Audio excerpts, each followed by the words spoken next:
The sun rose lazily over the small town of Brayton, casting a soft, forgiving light on the cracked pavement and leaning fences.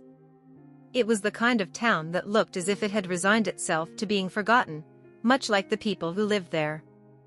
Ella Mae Williams knew this feeling all too well. At 42, she had become accustomed to the quiet erosion of her dreams, the slow, relentless wear of disappointment that came from years of working as a janitor at Brayton High School and caring for her elderly mother. The Williams house stood at the edge of town, a once proud farmhouse now faded and sagging under the weight of neglect. Its weather-beaten boards, peeling paint, and broken shutters were symbols of the family's slow unraveling. Her father's death years ago had marked the beginning of their descent, and when her brothers and sisters moved away one by one, it left Ella Mae and her mother alone, bound together by duty and obligation rather than love. When her mother passed last winter, Ella Mae expected a shift, a release, but instead, there was only emptiness. She became, for the first time in her life, truly alone. Her siblings, scattered across states and cities, did not come back for the funeral. They sent flowers and polite condolences, but they did not come. Ella Mae buried their mother in the cold, gray soil and returned to the hollow house, where the silence seemed to mock her. Her days followed a monotonous rhythm, waking early, the solitary breakfast of lukewarm coffee and dry toast, the walk to the school where she scrubbed floors and wiped chalkboards clean, her body moving in automatic motions. She spoke to no one unless spoken to, a shadow that slipped in and out of rooms, unseen and unheard. The students rarely noticed her, the teachers never did. It was a Friday morning when things began to change. Ella Mae was emptying the trash in the teacher's lounge when she overheard a conversation about the lottery. Mrs. Fields, the English teacher, was laughing with Mr. Parker, the science teacher, about how she'd spent $20 on tickets, convinced that luck would finally be on her side. "Just think," Mrs. Fields said, waving the tickets. "A single number can change everything." Ella Mae's hands paused over the trash can. A single number. She had never thought of herself as a person with luck. Her life was a series of wrong turns and dead ends, yet something in those words lingered in her mind, as if the universe had whispered directly to her. After work, she stopped by the corner store. The neon lights buzzed faintly as she approached the counter, clutching her small brown purse, the leather cracked and worn. The clerk, a teenager with earbuds in, barely glanced at her. "2 tickets," Ella Mae said, her voice quiet, almost apologetic. She handed over a crumpled $10 bill and tucked the tickets into her purse. It was a small act, impulsive and unlike her, but it gave her a strange sense of anticipation. Back home, the house was dark and cool. She made herself a small dinner, more out of habit than hunger, and settled in front of the TV, the lottery tickets lying on the table beside her. She didn't expect to win. People like her didn't win things. But still, when the numbers began to appear on the screen, her heart beat a little faster. It happened so quickly, the matching numbers lighting up one by one. She read them off slowly, her voice barely above a whisper, disbelieving. 14, 22. 30. Her hands began to shake. The last number, 47, hung in the air like a breath she couldn't release. She looked again, and again, her eyes wide with shock, her mind struggling to grasp what was happening. The silence in the room seemed to swell, a heavy, expectant thing that pressed down on her. And then, like a dam breaking, the realization flooded her. She had won. She, Ella Mae Williams, the woman who had been left behind, overlooked, forgotten, she had won the lottery. And suddenly, everything felt different. The world outside her window seemed brighter, the air sharper. She clutched the ticket tightly, her heart pounding in her chest. A single number, Mrs. Fields had said, can change everything. And now, Ella Mae was poised on the edge of something vast and unknown, her life about to take a turn no one, least of all herself, could have expected. Ella Mae woke the next morning with the lottery ticket still clutched in her hand. Her body ached from having slept awkwardly in the old armchair, But the pain was a dull whisper against the roar of excitement in her chest. For a moment, she wondered if it had been a dream, a strange, vivid fantasy conjured by a lonely mind. But the ticket was real, the numbers clear and solid. She sat for a long time, staring at it. She had won $30 million. $30 million. The figure was almost incomprehensible, a number that seemed more suited to news stories about people in far-off places, not her, Ella May, who had never had more than a few $100s in her bank account at any given time. The first thing she did was call in sick to work. She felt a pang of guilt, imagining Mr. Smith, the principal, looking around in irritation when the classrooms weren't cleaned, but she pushed it aside. Today, she needed to think, to plan. For once in her life, she was in control. Her next step was to find out what to do. She remembered hearing something about not rushing to claim your prize. There were things to consider: taxes, financial planning. She spent the morning poring over articles on her old laptop, making notes in a spiral notebook. It was overwhelming, but a strange sense of calm washed over her as she read. She had always been careful, thoughtful, and now, with this unimaginable gift, she would be smart. There would be no wild spending sprees, no reckless decisions. By afternoon, she was exhausted, but the excitement still thrummed under her skin. She made herself a cup of tea and sat at the kitchen table, staring out the window at the overgrown yard. The quiet of the house felt different today, not heavy with despair but light, almost hopeful. She thought about her family then. Her brothers and sisters, scattered across the country, living lives she had only glimpsed through Christmas cards and the occasional phone call. David in Seattle, with his software job and his perfect children. Lila in New York, an assistant editor who had once dreamed of being a novelist. And June, the youngest, in Atlanta, married to a man Ella May had never met, her life a series of glossy Facebook posts. They had left her here, alone with their mother, to bear the burden of care and grief. There had been promises to visit, to help, but they had always been too busy, too caught up in their own lives. And now, years later, it was as if they had forgotten she existed. The resentment she had buried deep inside flared up, hot and sharp. But then, as quickly as it had come, it ebbed away. She didn't want to be bitter. She didn't want to let this newfound fortune be tainted by old wounds. Still, she wondered what they would think, what they would say, if they knew. Would they be happy for her? Or would they resent her too, thinking of the money they might have had if things had been different? She was still pondering this when the phone rang, the sound jarring in the stillness of the house. She picked it up, her voice tentative. "Hello? Ella May?" It was Lila, her voice crisp and clear, as if the distance between them were nothing. I just wanted to check in. See how you're doing." Ella May blinked in surprise. She hadn't heard from Lila in months. I'm fine." "Why?" There was a pause, a rustling sound on the other end, as if Lila were shuffling papers. "No reason, really. I've just been thinking about you. I know things have been hard since Mom died. I should have called sooner." Ella May's heart clenched. There was something off about Lila's tone, a forced brightness that didn't match the words. "I'm managing," she said, her voice steady. "How are you?" "Busy," Lila said, with the lightness of someone who expects sympathy. "You know how it is. Deadlines, meetings." Ella May listened, but her mind was racing. Was it just coincidence, Lila's call today, of all days? Or did she know somehow? No, that was impossible. The results hadn't been made public yet. But still, a seed of doubt took root, twining with her earlier thoughts. What would happen when they found out? They talked for a few more minutes, Lila's chatter filling the space between them, and then she was gone, her voice fading like the ghost of a memory. Ella May hung up the phone and stared at it, the echoes of the conversation lingering in the air. The afternoon sun slanted through the window, casting long shadows across the floor. She felt a strange mix of emotions, joy, fear, and a yearning that surprised her. For what? For the closeness they had never really shared?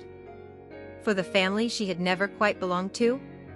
She looked down at the ticket on the table, its numbers a quiet promise of change. She had been abandoned, left to fend for herself, but now she had something none of them could ignore. And as much as she told herself she didn't want revenge, a part of her, small but fierce, wanted them to see her, really see her, for the first time. She took a deep breath, feeling the air fill her lungs, and exhaled slowly. Whatever came next, she was ready. The following week passed in a blur of hushed phone calls and secret meetings. Ella met with an accountant in the neighboring city, a no-nonsense woman named Ms. Caldwell, who explained the process with a precision that both reassured and overwhelmed her. There were legal documents to sign, decisions to be made about taxes and investments.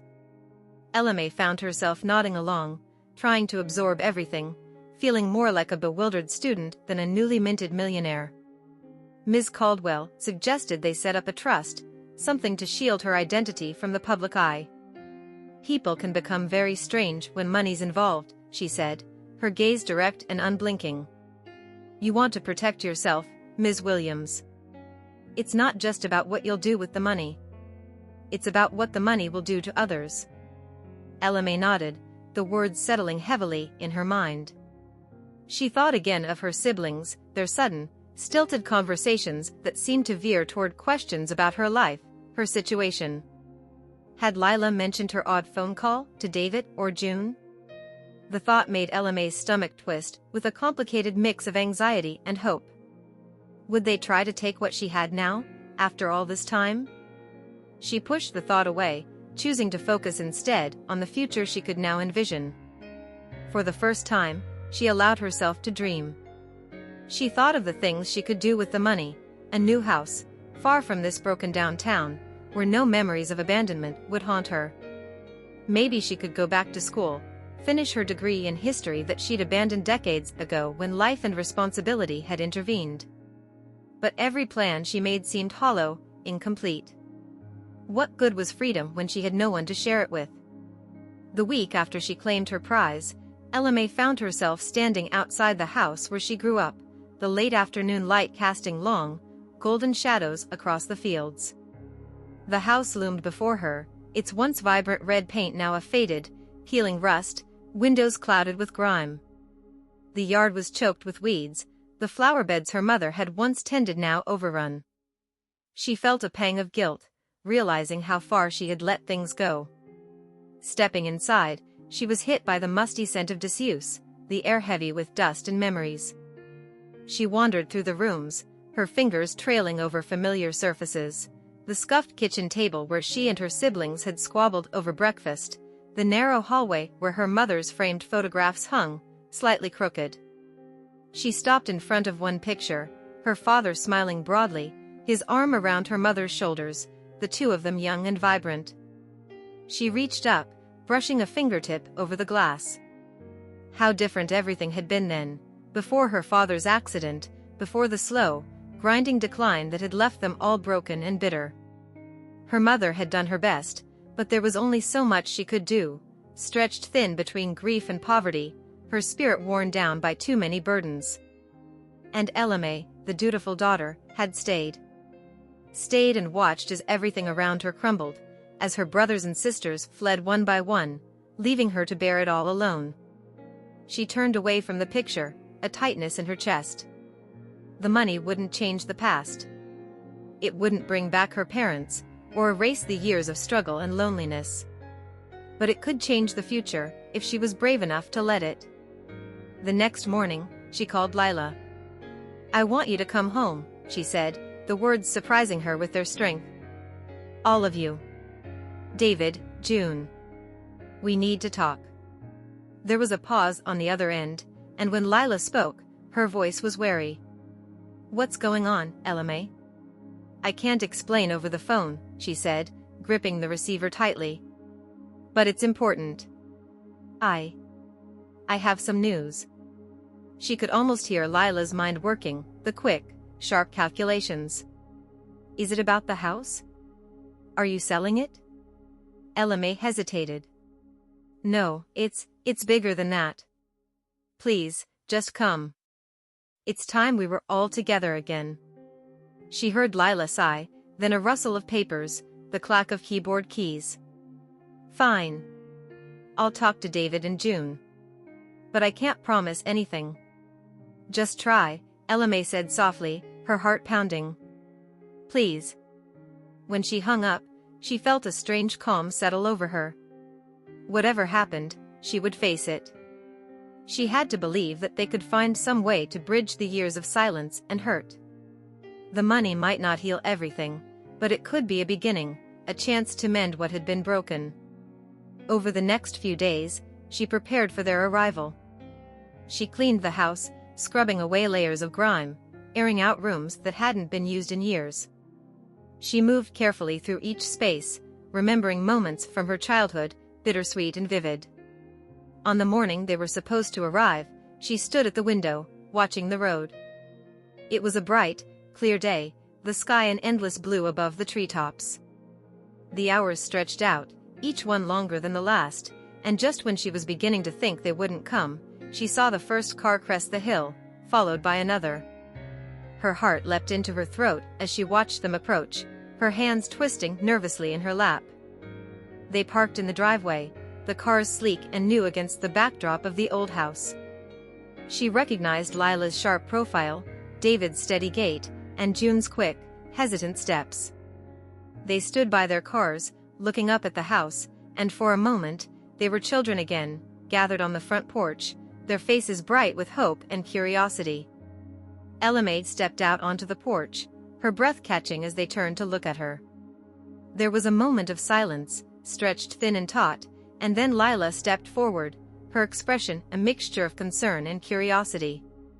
Ella May, she said, her voice softer than Ella May remembered. What's this all about? Ella May took a deep breath, the words she had practiced so many times in her mind suddenly tangled on her tongue. I have something to tell you. Something that's going to change everything. She saw the flicker of interest, the tightening of David's jaw, June's eyes widening with a flicker of hope or fear, she couldn't tell which. She swallowed, her heart racing, and then, in a voice that was both strong and trembling, she told them about the lottery. About the money. About what it could mean for all of them. And as she spoke, she watched their faces, searching for something, recognition, understanding, maybe even love. But what she saw there, as the words hung in the air between them, was something she had not expected. Something darker, deeper, that made her wonder if this new beginning might come at a greater cost than she had ever imagined. The silence that followed Ella May's announcement was thick and heavy, the kind that settles into your bones and lingers. Her siblings stood frozen on the porch, their faces a mosaic of shock, confusion, and something that resembled suspicion. $30 million? David's voice broke the stillness, his tone incredulous. You won $30 million? Ella May nodded, clutching the porch railing as if it were the only thing keeping her upright. I did. It happened last week. Lila's eyes narrowed, her lips pressed into a thin line. Why didn't you tell us sooner? This is huge, Ella May. Life-changing. Why keep it a secret? Ella May hesitated, the words she had prepared slipping through her fingers like sand. I needed time to think. To figure out what to do. I wanted to tell you in person. June, who had been standing silently beside Lila, took a tentative step forward.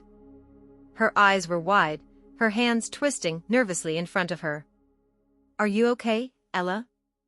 I mean, this is a lot to handle alone. Why didn't you call me? The old nickname, soft and familiar, sent a pang through Ella May's heart. She looked at her youngest sister, her face so much like their mother's, and felt a flicker of hope. Maybe this money could be the bridge she had dreamed of, the thing that could bring them together again. I'm okay, June. Really.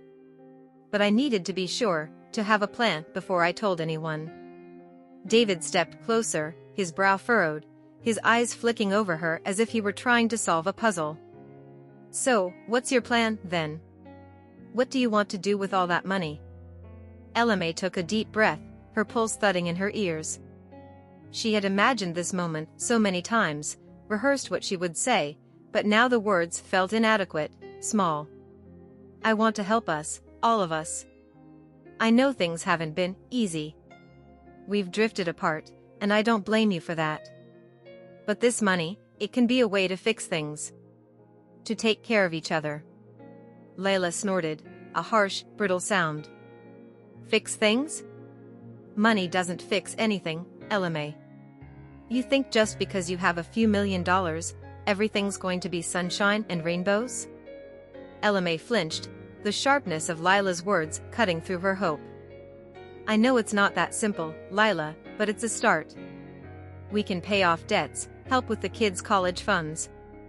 Maybe even buy a house for all of us to share, a place where we can be together, really be a family again."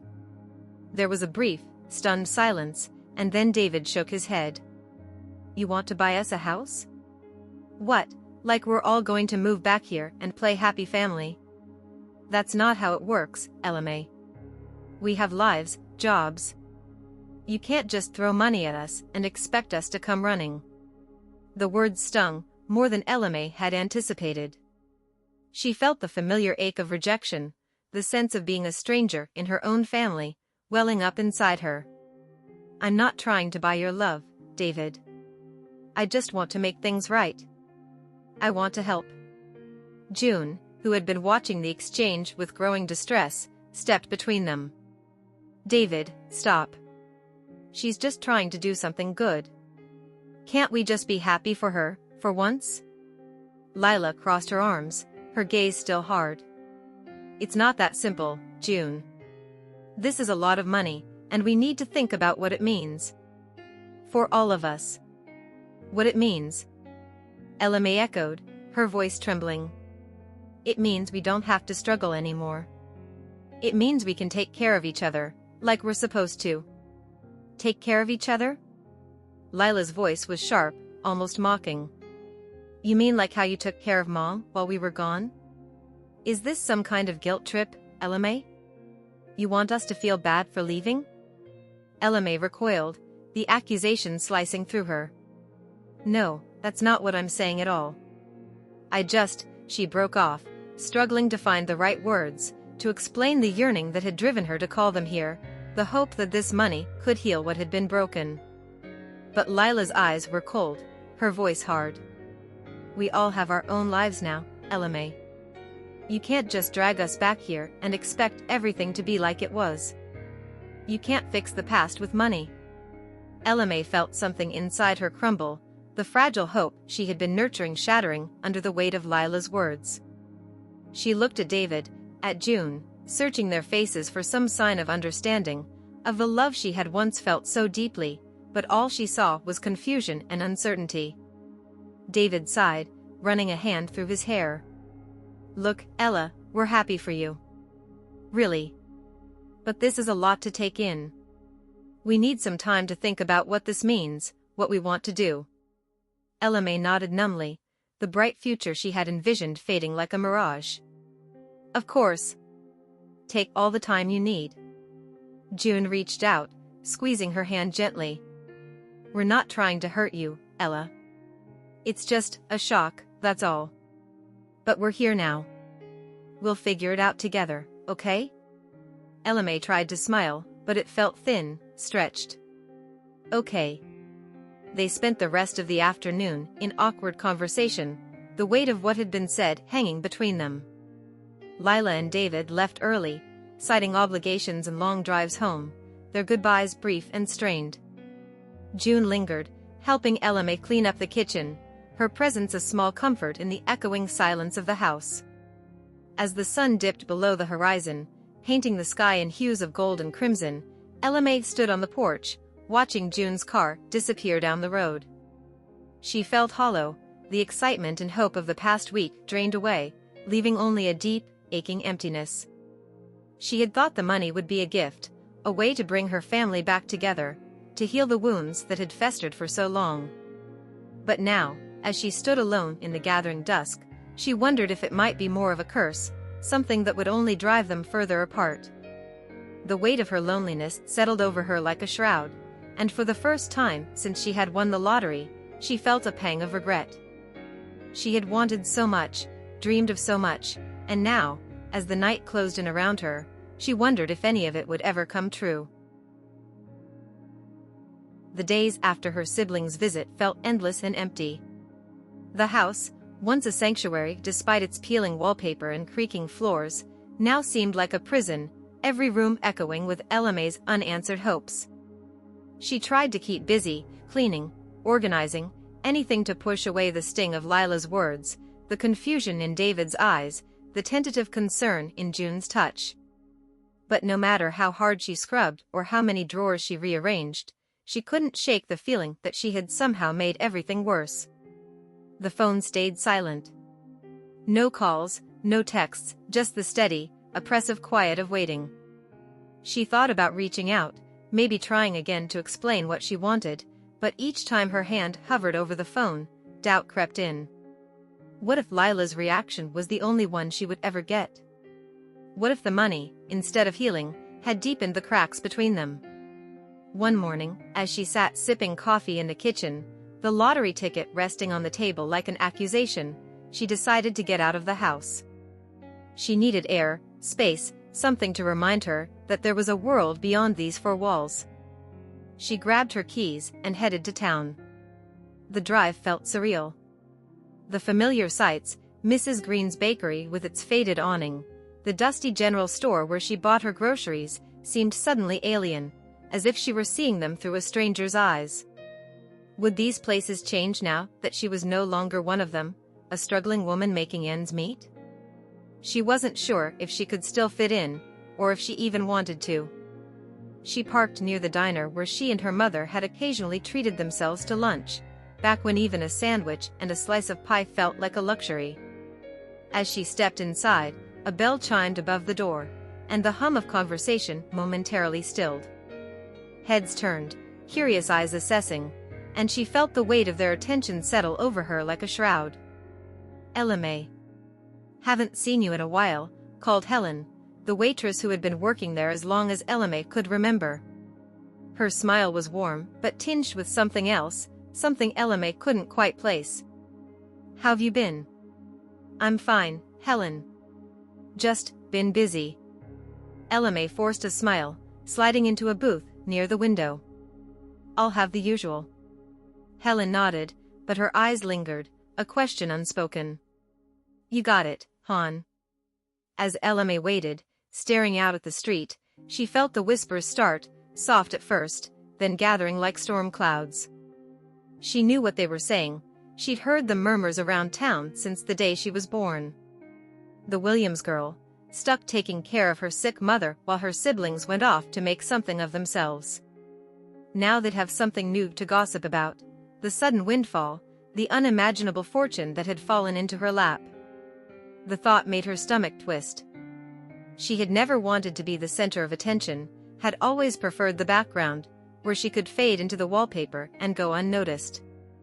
But now, with $30 million to her name, that was impossible. People would want things from her. Already, she had received letters from charities, neighbors hinting at their financial troubles, even strangers sending desperate pleas for help. Helen brought her coffee and a piece of apple pie, setting them down with a careful smile. "You sure you're all right, Elame? You've got that look." Elame blinked, surprised. "What look?" Helen shrugged, glancing around before lowering her voice. "Like you're carrying the weight of the world on your shoulders. Heard some folks saying you've come into some money. Must be a lot to handle." Elame felt a flare of anger, sharp and bitter. Was there nothing private anymore? "I'm fine, Helen." "Really?" Helen nodded, but her eyes were still probing, concerned. "Just remember, money changes people. Changes how they see you. Don't let it change you, too."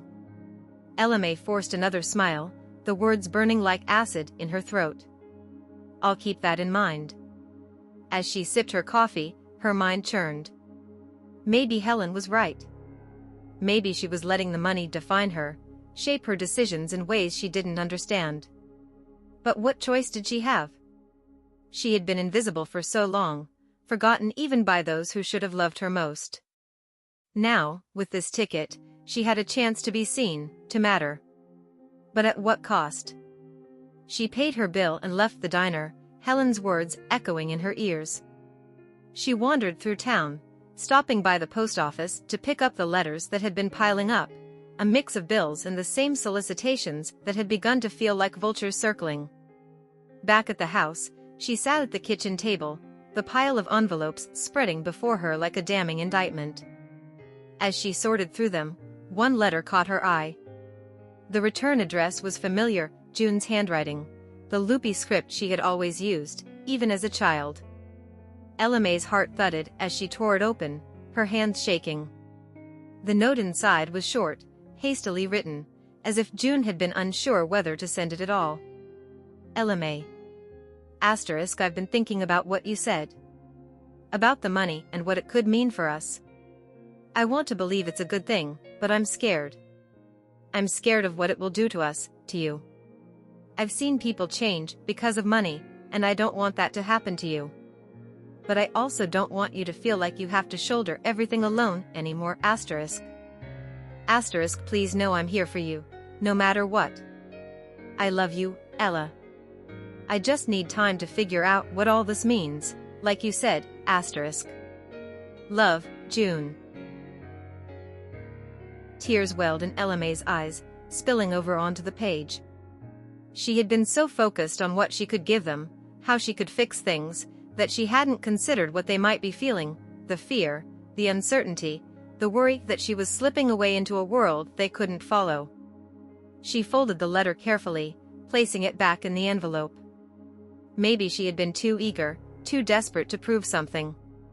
Maybe she needed to let them come to terms with this in their own way, give them the space to decide what they wanted. Ella May wiped her eyes, feeling a strange sense of calm settle over her. She didn't have all the answers, and maybe she never would. But she had something more precious now, an opportunity to rebuild, to find a way back to her family that didn't hinge on money alone. She picked up the phone and dialed June's number, her heart pounding.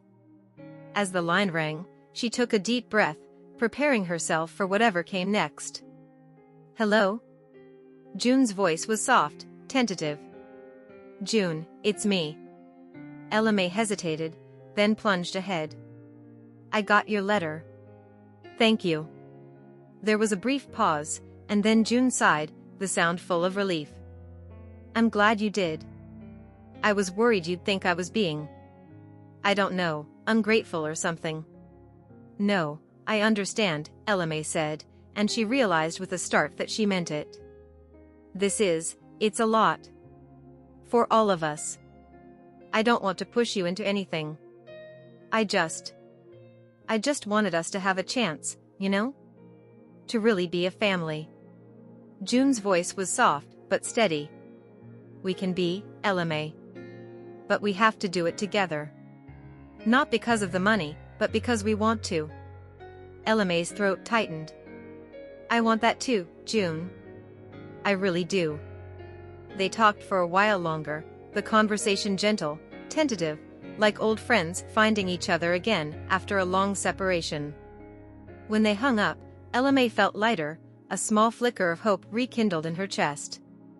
Maybe this was the real gift, she thought, as she stared out the kitchen window at the gathering dusk.